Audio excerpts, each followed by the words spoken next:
Meus irmãos, que a paz de Deus continue a reinar em nossos corações. Estamos mais uma vez aqui reunidos para darmos início aos nossos estudos. E agradecemos a presença de todos, o apoio, o auxílio, para que nós possamos juntos dar continuidade a este trabalho. Para podermos meditar um pouco antes de fazermos a nossa prece, nós vamos ler a página do livro Minutos de Sabedoria, item 13. Pense positivamente. Nossos pensamentos emitem ondas reais que se irradiam do nosso cérebro, formando uma atmosfera mental que é peculiar a cada pessoa. De acordo com o tipo de vibração do pensamento, atrairemos a nós todas as ondas semelhantes. Se você pensar negativamente, atrairá todos os pensamentos negativos, piorando seu estado.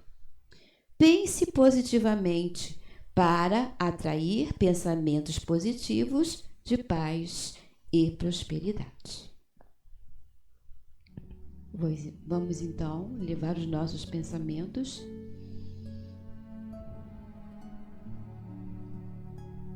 aqui estamos, Senhor, mais uma vez reunidos para realizarmos, Senhor, mais um estudo dos Teus ensinamentos, das Tuas palavras sábias, que permanecem, Senhor, através dos tempos, dos séculos, dos milênios, sempre como uma fonte de luz inesgotável, de onde podemos retirar, Senhor, os mais sábios ensinamentos, as mais lindas lições, Senhor, que nos foram transmitidas por Ti, pela Tua sabedoria, pelo Teu amor. Que nós possamos mais uma vez, Senhor, contar com a Tua presença amiga, com a presença dos benfeitores espirituais, para que possamos, Senhor, realizar este trabalho com muito carinho, com muito amor, com espírito de gratidão pela oportunidade de estarmos juntos mais uma vez. Abençoa, Senhor Jesus, a todos esses irmãos que vão pelos nossos pensamentos, pessoas enfermas, nos seus lares, nos hospitais. Muitas delas, Senhor Jesus, em situações penosas, de grande sacrifício, Senhor. Que a luz do Teu amor possa envolver esses irmãos, para que jamais percam a fé e possam assimilar, Senhor, as vibrações benéficas dos amigos espirituais que, por certo, permanecem ao lado de cada um. Porém, é necessário que haja uma sintonia, é necessário que haja, Senhor Jesus, um clima de compreensão, um clima de fé. Abençoa a todos, Senhor, com a Tua misericórdia, com o Teu amor, e que em Teu nome possamos iniciar os nossos estudos desta noite. Graças a Deus.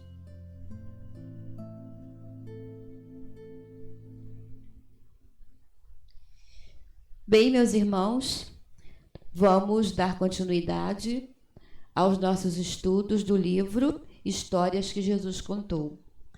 Hoje nós vamos falar sobre a parábola da dracma perdida. Parábola da dracma perdida. E o que é dracma?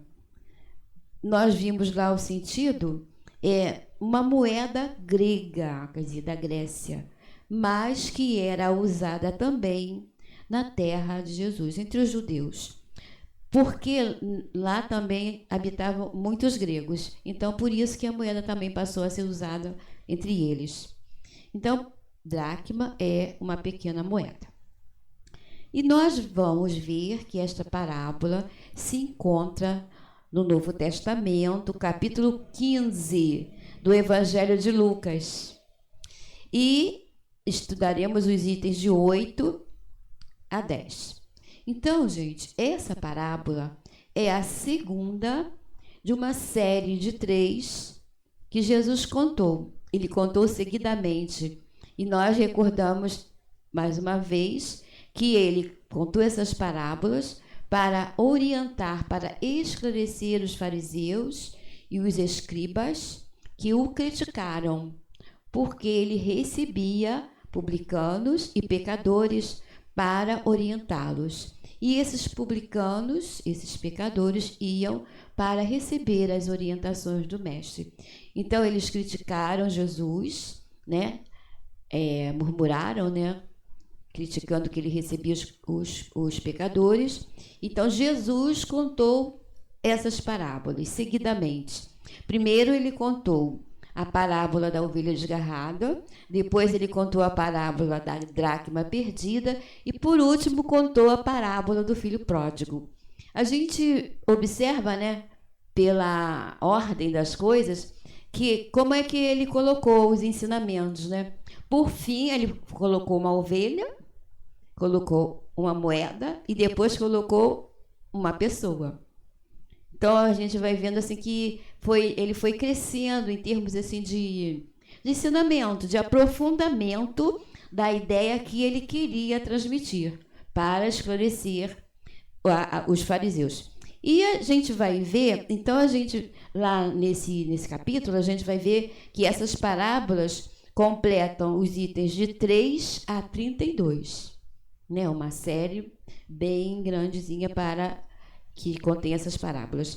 Então, nós vamos lembrar mais uma vez que um dos objetivos de Jesus era apresentar para eles os atributos de Deus, Deus o Criador, e esses atributos com relação às criaturas, às suas criaturas, nós espíritos. Então, a gente vai observar que nessas parábolas, Jesus colocou alguns atributos de Deus. Por quê? Porque na antiguidade a gente observa a forma como Deus era considerado, como as pessoas se referiam a Deus. Com temor, um Deus que castigava. E a missão de Jesus, principalmente, era trazer para o mundo, trazer para nós a imagem, né, o símbolo de um Deus, de um Criador justo e bom. Era uma ideia nova, né, renovada a respeito de Deus. A gente aprende, né, que a revelação de Deus, da existência de Deus, ela tem assim uma graduação. A gente viu que primeiro foi Moisés, né? Os profetas também falaram, né, sobre Deus, mas a gente destaca Moisés porque ele trouxe os 10 mandamentos, quer dizer, era a revelação de como deveria ser o nosso comportamento com relação às leis de Deus. Uma forma de relacionamento, né, com Deus. Mas só que a gente vai ver a imagem trazida dessa forma, com temor, que castiga. E Jesus, né, através da sua missão, ele nos trouxe a ideia de um Deus bom, justo, sábio, e nós vamos encontrar lá na Gênese, vamos encontrar no Livro dos Espíritos, esses atributos de Deus explicadinhos, de uma forma assim, bastante interessante, que a gente, de vez em quando, precisa estudar. De acordo com as coisas que acontecem, né, que a gente, às vezes, fica questionando.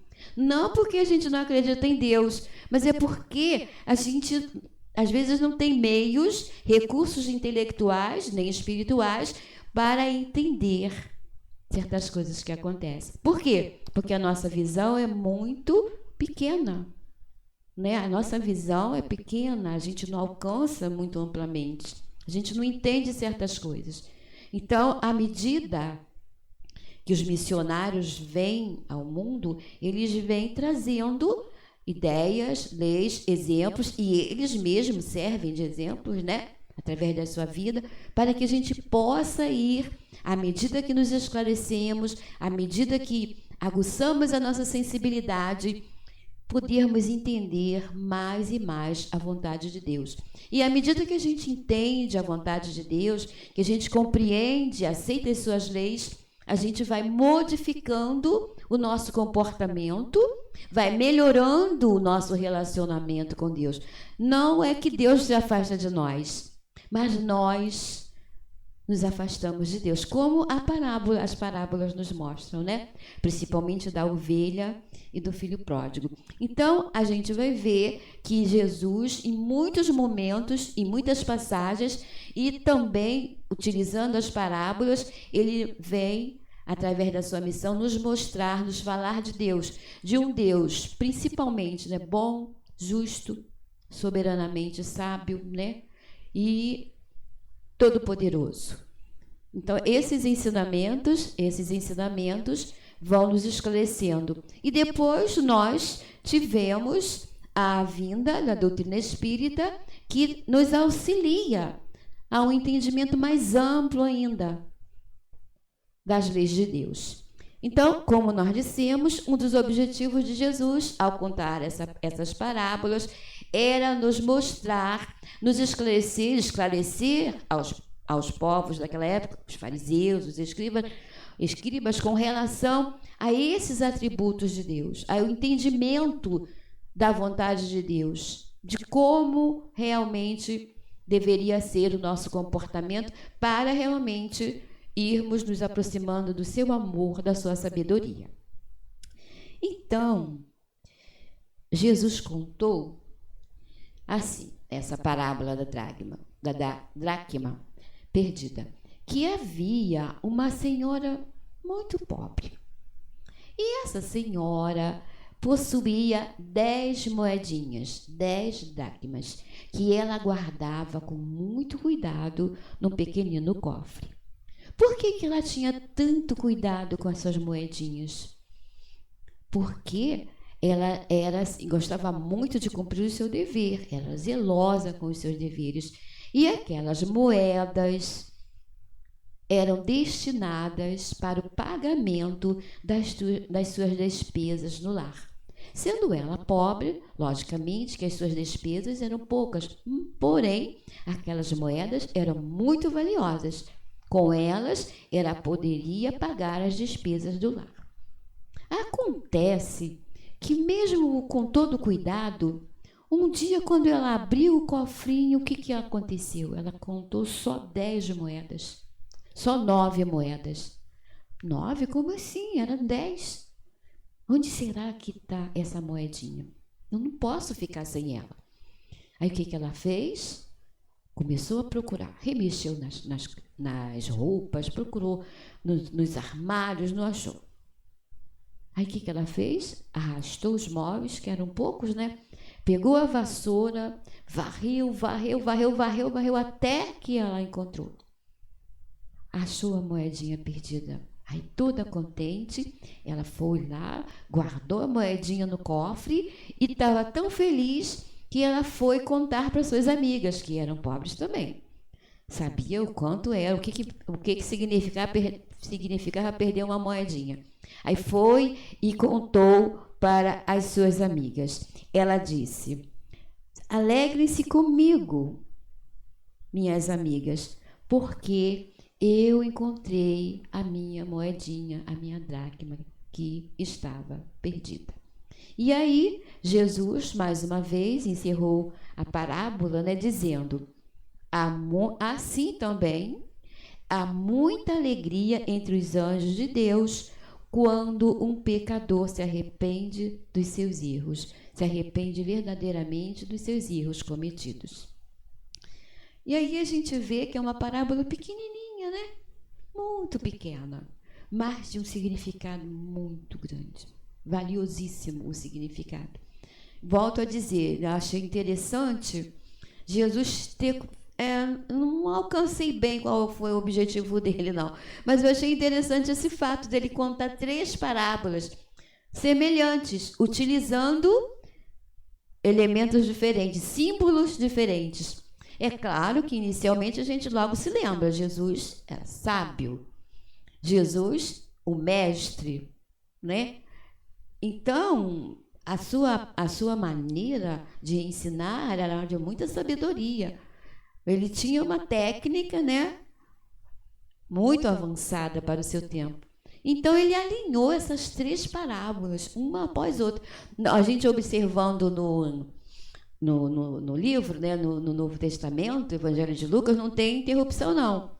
Ele contou seguidamente. Usou a ovelha, e a gente sempre lembra que os elementos que ele usava eram elementos, símbolos muito conhecidos do povo.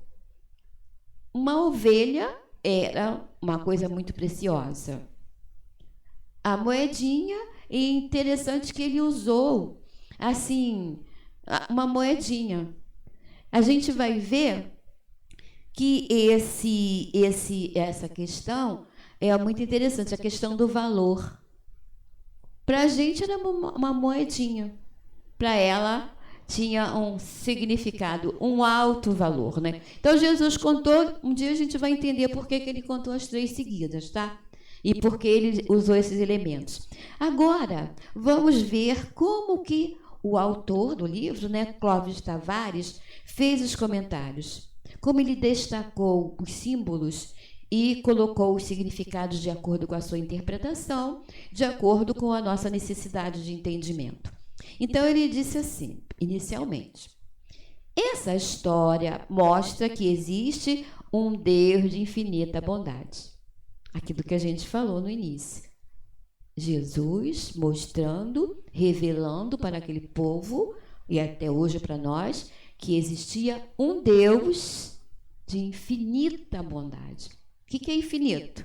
Uma coisa que não tem fim. Muito, muito, muito, muito grande.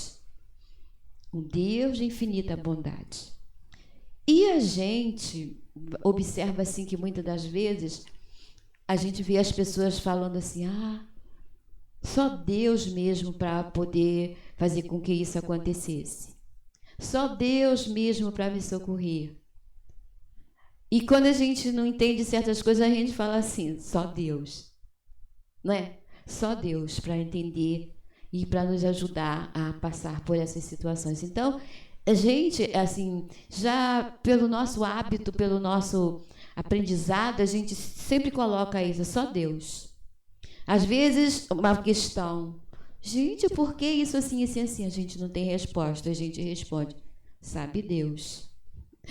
Né? Teve até um poeta que, na hora da revolta, né? Ó Deus, será que o senhor não está vendo isso? Um questionamento. Não é que não acreditava em Deus, porque se estava falando em Deus é porque acreditava, mas como é que podia acontecer uma coisa daquela? Ele não entendia, mas é assim mesmo, muita coisa a gente não vai entender mesmo, mas é importante, é fundamental que a gente jamais deixe de acreditar na existência de um Deus de infinita bondade. Aquilo que a gente agora, no momento, não entende, não alcança a finalidade, os objetivos, por causa nós somos ainda muito pequenos em entendimento espiritual, a nossa visão é muito pequena, alcança assim, uma extensão muito, muito pequena de entendimento, mas um dia a gente acaba entendendo. Aí a gente diz, é por isso que aconteceu isso, isso, isso, assim. Não é? Quando a gente fala, até que a gente questiona, aconteceu um acidente. Graças a Deus, o meu filho foi salvo. Aí, o que não teve o filho salvo, como é que vai ser? Como é que a gente vai explicar isso? É um questionamento. E a gente sabe que há pessoas que são religiosas, mas quando passam por determinada situação, principalmente quando acontece, a gente fala a perda, né? Perda da presença física, perda de estar perto, de estar ouvindo e ouvindo. Elas deixam de acreditar em Deus.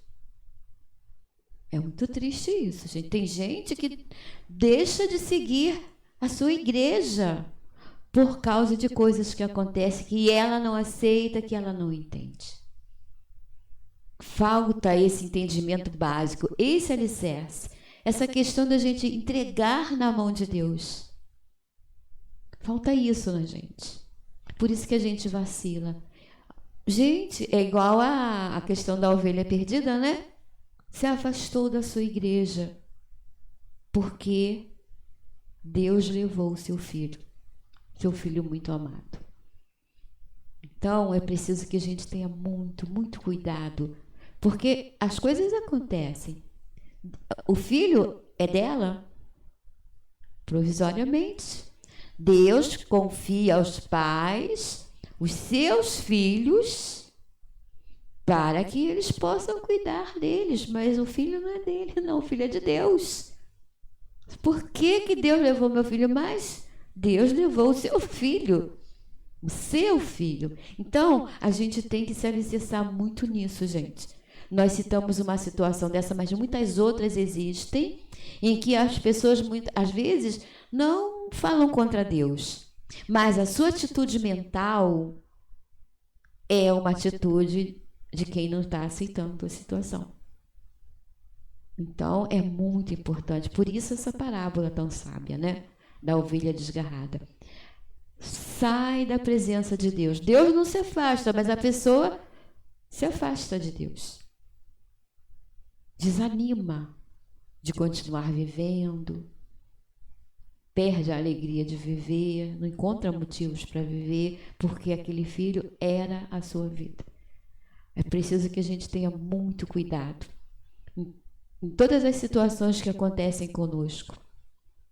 Mesmo que não seja assim, uma situação dessa de falecimento, de distanciamento espiritual, mas muitas coisas acontecem porque o nosso mundo é um mundo de provas e expiações em fase de transição, em fase de transformação. Então, a nossa fé muitas das vezes será testada.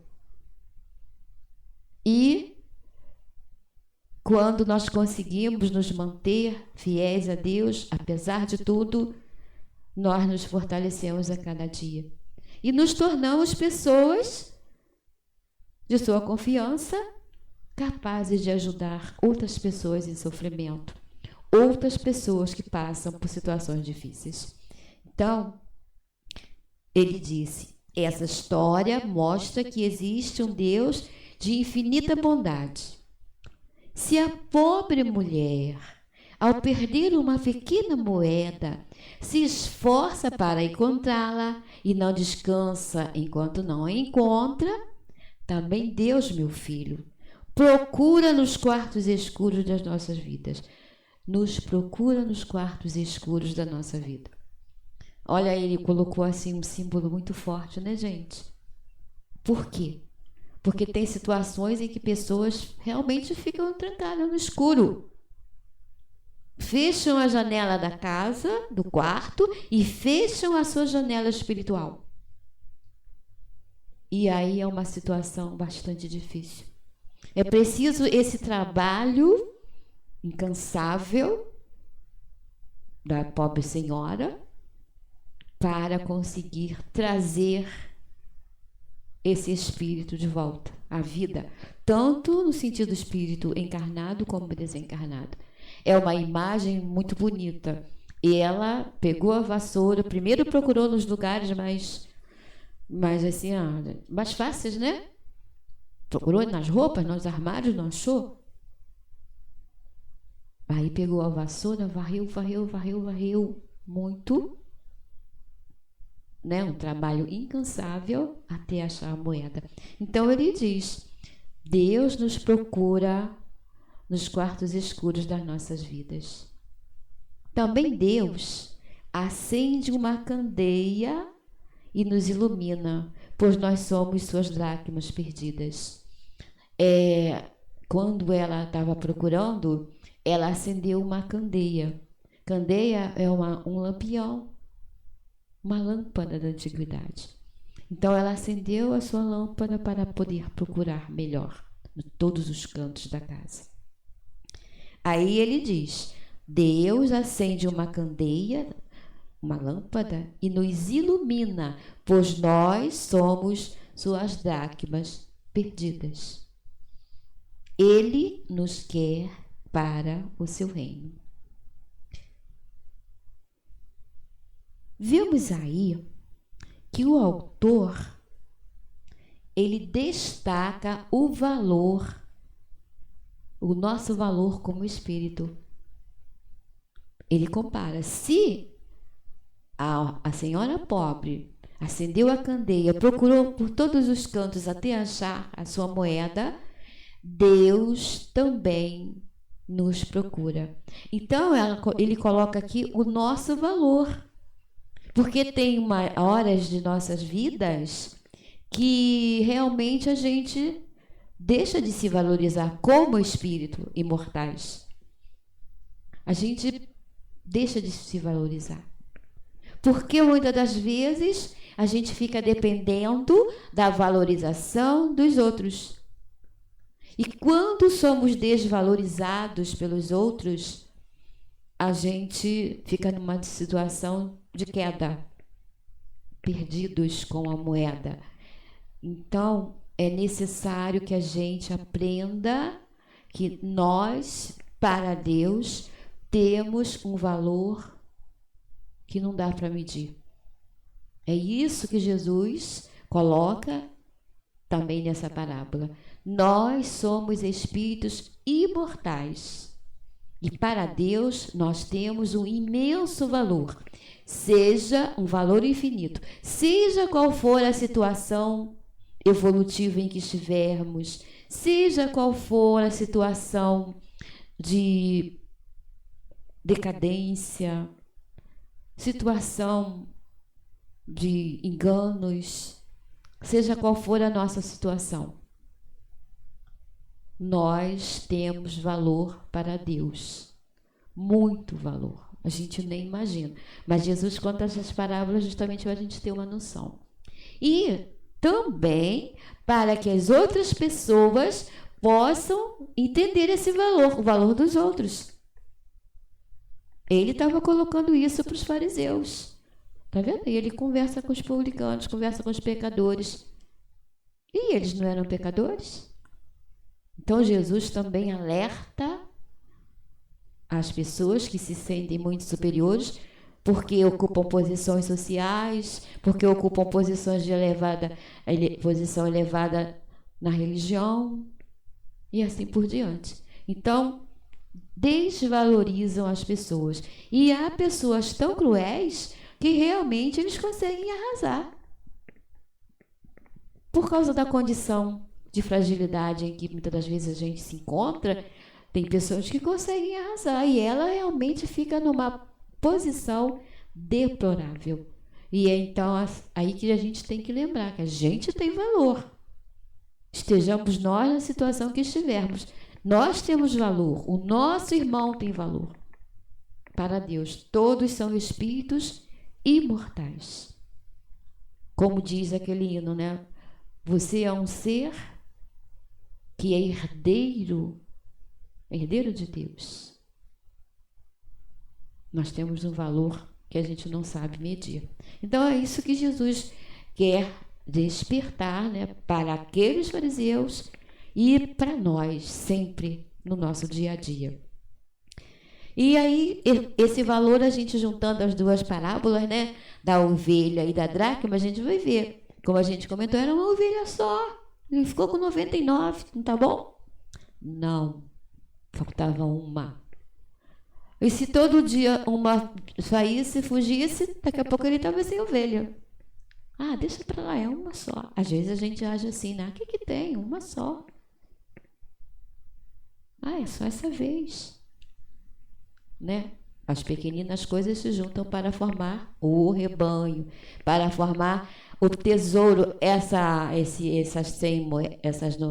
Dessas 10 moedas, era o tesouro daquela senhora. Não importa o tamanho, o valor real, né? Mas para ela era o seu tesouro, a sua fortuna. E aí, juntando, né? O pastor foi em busca de uma ovelha. embora ele ainda tivesse 99. A mulher procurou sem desanimar uma pequena moeda, embora ela ainda tivesse 9. É o valor. E também lembrando, né, a valorização das coisas de acordo com o contexto. Para as pessoas ricas daquela época, perder uma dracma não ia prejudicar em nada. Embora podia muito bem procurar, né? Mas para que eu tenho tanto? Para que procurar uma moedinha? Eu não consegui encontrar o valor da dracma não, tá, gente? Para fazer a relação.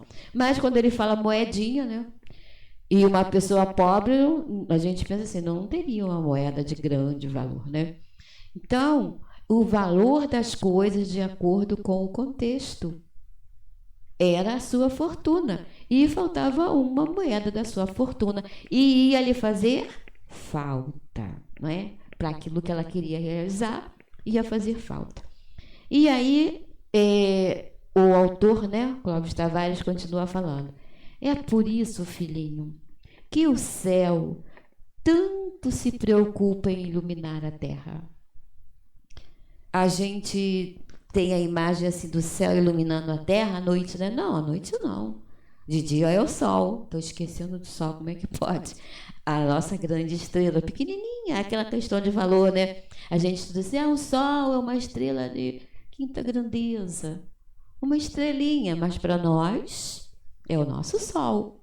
A nossa vida, né? Os nossos recursos de vida. Então é aquela questão, né, da proporção do valor. Então ele diz, é por isso que o céu tanto se preocupa em iluminar a terra. A gente fez referência ao céu, às estrelas, à lua, mas aqui o sentido, o símbolo, né, é um símbolo material, a estrela, o sol e tal. Mas é o símbolo do céu no sentido mundo espiritual. Aí as pessoas, morada de Deus, né? Então o céu procura nos iluminar. E continua. É por isso que Deus possui um imenso exército de benfeitores celestiais, que são os bons espíritos, luminares do bem. Por isso ele faz a referência, né, que Deus busca o céu, busca iluminar a terra através dos seus luminares, dos seus benfeitores, dos seus fiéis servidores, que com ele aprenderam o amor incondicional. Então ele compara, né, imenso exército. Quando a gente fala de exército, a gente fala em disciplina, renúncia, organização, disponibilidade, né? Ele colocou o exército aqui de uma forma muito feliz. Benfeitores espirituais, que são os espíritos luminares. Aí continua dizendo que incessantemente nos inspiram seus bons pensamentos, ajudando-nos sempre e ensinando-nos a vontade de Deus em suas mensagens. Então aqui, mais uma vez, a gente lembra, né, essa solidariedade que a gente vem falando, né, nessas oportunidades, do plano físico com o plano espiritual. Esse exército luminoso, né? E ele diz assim, os benfeitores espirituais são como as candeias de Deus. São lâmpadas irradiando luz. São espíritos luminares. Então, esses benfeitores são como candeias de Deus. E nós, as dracmas perdidas. E a gente se lembra, né, do trabalho desses espíritos luminares, né? Em todos os tempos a gente vai ver, nós temos obras magníficas que falam desse trabalho, desses benfeitores, desses missionários. A gente aprende, inclusive, que quando Jesus veio à Terra para desempenhar a sua missão, muitos espíritos que faziam parte, né, que eram espíritos ligados a Jesus, conscientes da missão do Cristo, uns encarnaram e outros ficaram no plano espiritual, ajudando. É muito bonito, a gente encontra isso assim bem explicadinho naquele livro Maria de Nazaré. É uma mensagem linda quando o Espírito narra esse trabalho conjunto do plano espiritual com o plano físico. Aqueles que seriam os servidores do Cristo junto dele, encarnados, e aqueles que permaneceriam na espiritualidade. A gente fala dando cobertura, né? É um termo assim meio bruto, mas ajudando para que o trabalho pudesse se cumprir, auxiliando ao Cristo, auxiliando também os seus mensageiros, auxiliando aqueles que iriam dar continuidade ao seu trabalho. Então, são chamados espíritos luminares, irradiando a sua luz para auxiliar, para nos buscar, nos achar, né? Nessa posição em que muitas vezes nos encontramos de espíritos caídos em situações difíceis, caídos por decisões erradas, por termos tomado caminhos enganosos, né?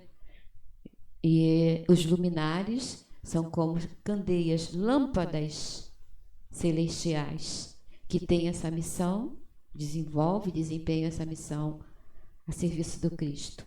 Ora, encarnados no nosso mundo como missionários para impulsionar o progresso do mundo, ora no plano espiritual, inspirando aqueles que se propõem ao trabalho. Aí ele continua falando: se nós nos entregarmos em suas mãos, se aceitarmos a sua luz e nos arrependermos sinceramente de nossas falhas, eles nos tomam sob sua guarda. Eles nos acham. É como nós comentamos, né, no estudo passado, a respeito daquela passagem, daquela mensagem linda, né, que fala dos anjos guardiães. Né, o amor, o carinho, a presença permanente. E que realizaríamos grandes coisas, seríamos grandes triunfadores, no sentido positivo, se ouvíssemos, se tivéssemos a sensibilidade necessária para ouvir os seus conselhos, as suas advertências, né, as suas orientações. Então, gente, aí ele completa e se alegra muitíssimo com a nossa regeneração. Nós, estudando essas parábolas, voltamos para revisar as outras duas, né? Nós ficamos nos lembrando, principalmente com relação a essa bondade infinita, justiça infinita do nosso Pai e a existência dessa solidariedade, desse permanente intercâmbio entre o plano espiritual e o plano físico, entre encarnados e desencarnados, nós ficamos lembrando de uma imensidade de obras que nós temos que nos falam disso. São obras psicografadas por Francisco Cândido Xavier, por Divaldo, por Ivone Pereira e tantos outros médiuns, né, que transmitem essas mensagens, essas orientações, nos falando desse trabalho tão grande desses benfeitores. E aí a gente vê que as histórias, as passagens nos contam também, dentro dessa solidariedade, como os benfeitores renunciam às esferas luminosas para encarnarem em missões. Aí, entre muitos outros, nós nos lembramos daquele livro Libertação. Foi psicografado por Francisco Cândido Xavier, ditado por André Luiz. Gente, é muito bonito. Nos fala assim, nos dá exemplos lindíssimos disso que nós estamos falando. Benfeitores que renunciam às esferas luminosas, quer dizer, deixam as suas esferas luminosas, onde habitam, né, onde eles vibram, e vêm em missão tomar um corpo físico para ajudar as pessoas que estão ligadas a ela. A gente vai encontrar isso no livro Libertação, né? Tem uma parte que conta, né, André Luiz conta o exemplo de um espírito luminoso que viria encarnar, porque ela precisava resgatar uma pessoa que pertencia à sua família espiritual. Quem leu o livro há 2000 anos vai entender melhor isso que eu estou falando. Então, ela iria resgatar essa pessoa, que seria a sua filha, e através desse resgate, ela iria também resgatar. A sua filha estava reencarnada, quer dizer, ela era sua filha, tinha sido numa vida, e ela viria como filha da moça. Deu para entender? A moça estava reencarnada, o nome dela era Margarida. Margarida, em vidas passadas, tinha sido filha dessa entidade luminosa. E essa entidade luminosa viria a reencarnar como sua filha. Esse intercâmbio, né, muito bonito. E, através desse trabalho, ela conseguiria e conseguiu também resgatar alguém muito querido de vidas passadas que estava chefiando uma colônia de sofrimento. Ele era o chefe, o comandante. Olha só que trabalho, gente. E ela veio. E ela conseguiu. Logicamente que ela contou com o apoio, né? Tem o espírito que é o orientador, né, desse livro. Eu acho que é Aulus, não tenho certeza não. Que ajudou, um grupo de espíritos desencarnados e reencarnados que ajudaram nessa missão gloriosa. Então, ela pertencia a uma esfera superior, tinha um espírito encarnado, que tinha sido sua filha em vidas passadas e precisava passar por um severo resgate, e ela seria sua filha para ajudá-la nesse trabalho. Inclusive, houve assim, André Luiz narra que essa moça, ela foi levada através do sono, né? Nesse desdobramento do sono, ela foi levada num setor da espiritualidade para encontrar esse espírito, para haver assim uma conversa, né? A entidade luminosa, uma das coisas que eu me lembro que ela falou, pediu que ela não fosse tratada como uma boneca. Muito sério, gente.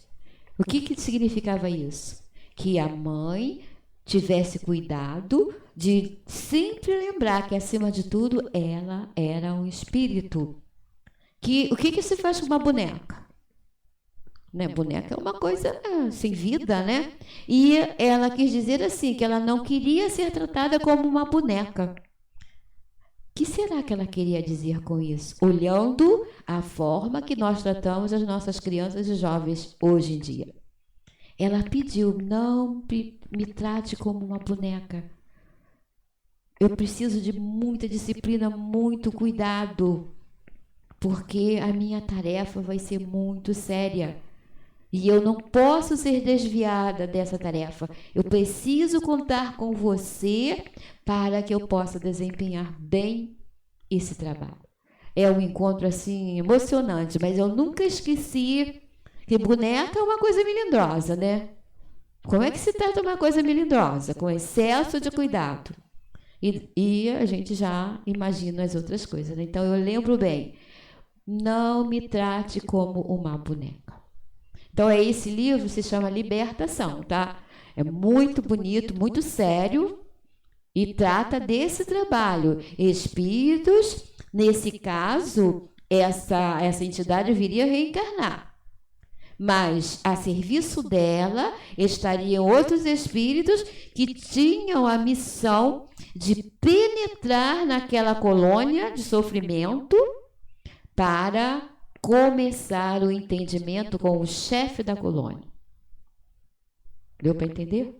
Mergulham nas trevas, porque trevas da ignorância, para resgatar espíritos que, acima de tudo, são amados pelos seus entes queridos, que amam incondicionalmente e, acima de tudo, por Jesus e por Deus.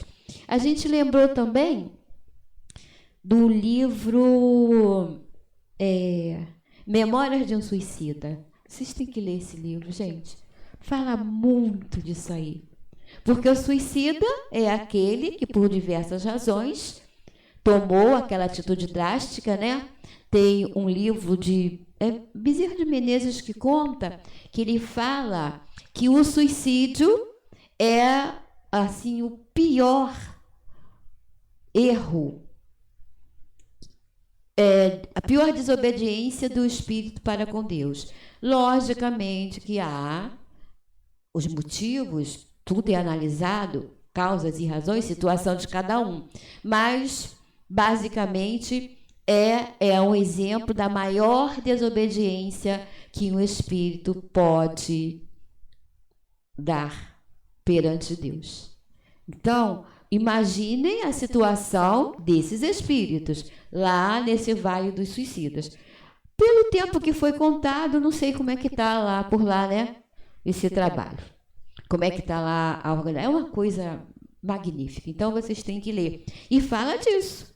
Espíritos que mergulham em lugares trevosos para resgatar. E lá tem um lugar, né?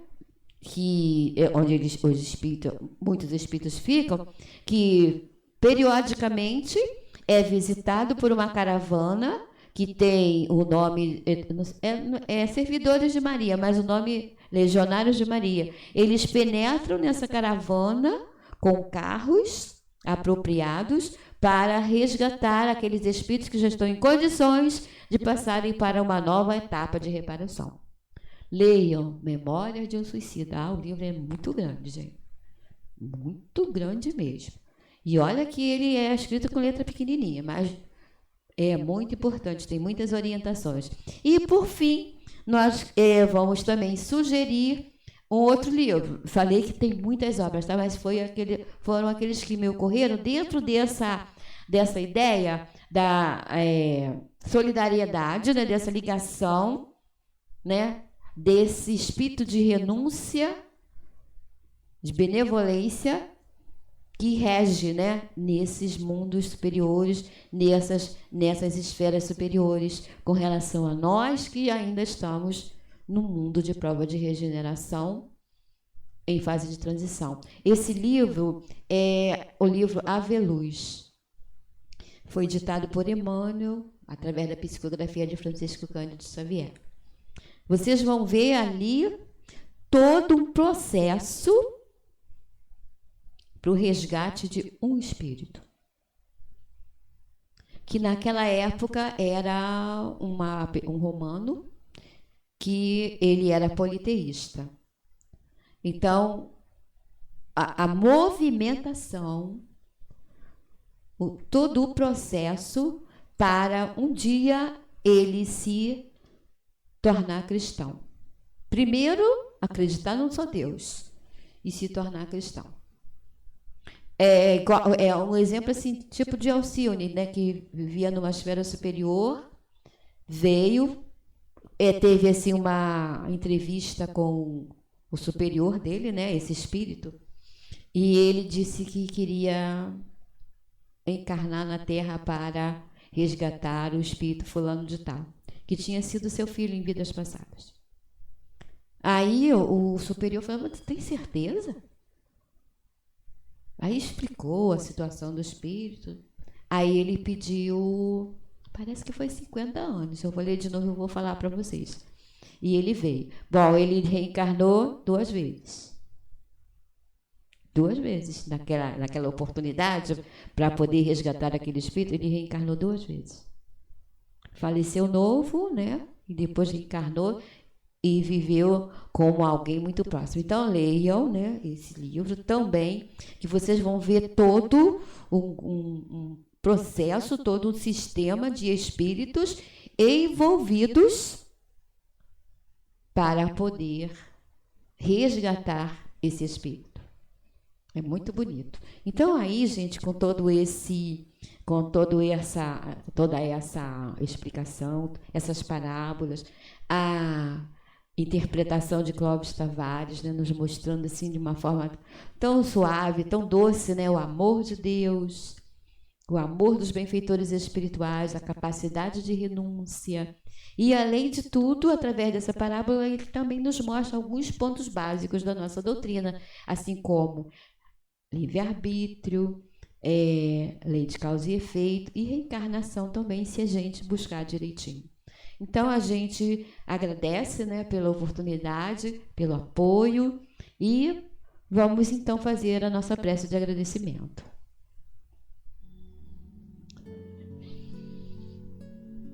Senhor Jesus, só nos resta te agradecer por todos esses recursos que são colocados ao nosso alcance, Senhor, mas que muitas vezes recusamos, que temos recusado, Senhor, ao longo do tempo, dos séculos, e temos buscado caminhos diferentes, temos agido, Senhor, como filho pródigo, nos distanciando de Ti, Senhor, caindo em situações difíceis, complicadas. Que nós possamos, Mestre, através de mais esta oportunidade, realmente exercitarmos, Senhor, a nossa fé, a nossa certeza no Teu amor infinito, a nossa certeza na sabedoria do nosso Pai Criador. Que possamos, Senhor, a cada dia nos transformarmos, para que possamos um dia também sermos um servidor Teu. Estarmos, Senhor Jesus, prontos para renunciarmos, Senhor, aos prazeres, aos nossos desejos, às nossas vontades, para fazer a vontade do nosso Pai, que muito nos ama e que nos busca, Senhor, para o Seu reino de paz e de luz. Obrigado, Senhor, por tudo. Graças a Deus.